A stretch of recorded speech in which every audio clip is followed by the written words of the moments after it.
Ateisme adalah posisi atau sebuah pandangan yang tidak mempercayai keberadaan Tuhan. Di Indonesia, keberadaan orang-orang ateis masih banyak yang tersembunyi. Karena ateisme adalah suatu hal yang tidak wajar dan berlawanan dengan norma sosial. Kalau suka dengan video yang kita sajikan, jangan lupa untuk subscribe ke Libertalia karena kita akan upload video setiap minggunya. Dalam video ini, gue nggak akan membahas ateisme sebagai posisi teologis atau filosofis. Yang akan gue bahas adalah, apakah menjadi ateis diperbolehkan di Indonesia? Apakah kalau menjadi ateis akan dihukum? Jawaban singkatnya adalah tidak akan dihukum.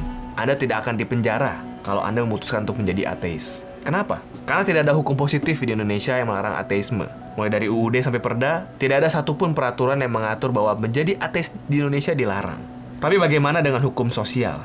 Jelas bahwa di hukum negara tidak apa-apa menjadi ateis. Hukum sosial beda cerita. Bisa jadi, jika Anda mendeklarasikan diri Anda sebagai ateis, Anda bisa jadi akan dimusuhi, dicemooh, dan lain sebagainya, karena melawan norma sosial. Satu argumen yang sering dipakai adalah sila pertama Pancasila, ketuhanan yang Maha Esa. Dengan dasar sila pertama ini, banyak orang berpendapat bahwa mereka menjadi ateis di Indonesia itu tidak boleh. Inti dari agama adalah iman. Iman adalah final, sehingga tidak bisa diperdebatkan kembali. Dasar dari iman adalah kebebasan. Iman tidak akan tumbuh di atas paksaan. Jadi jika ateisme dilarang, lalu semua orang di Indonesia dipaksa secara hukum untuk beragama, maka esensi dari agama yakni iman menjadi hilang dan tidak bermakna. Jadi sudah pasti menggunakan argumen ketuhanan yang Maha Esa untuk melarang ateisme menjadi invalid. Penafsiran yang tepat dari ketuhanan yang Maha Esa adalah kebebasan beragama.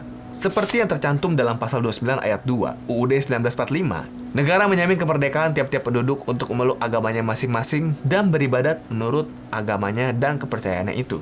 Dalam Pancasila juga ada sila kedua yang berbunyi kemanusiaan yang adil dan beradab. Dasar dari sila kedua Pancasila tersebut adalah humanisme. Dalam humanisme, ada seperangkat hak-hak asasi yang melekat dalam diri manusia, tidak melihat suku, agama, ras, dan lain-lain. Negara harus melindungi hak-hak asasi manusia tersebut. Jika tidak, boleh orang ateis misalnya mendapatkan perlakuan yang berbeda dari warga negara yang lain, apalagi sampai penjara, disiksa, bahkan dibunuh.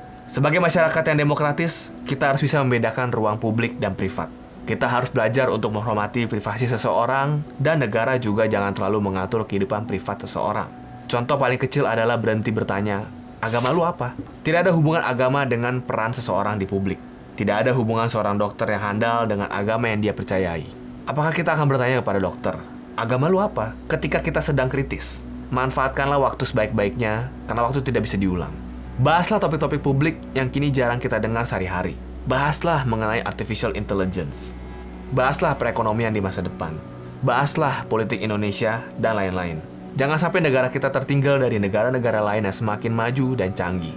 Jangan sampai negara lain sudah sampai ke bulan, kita masih membicarakan agamamu apa. So, sampai jumpa di video selanjutnya.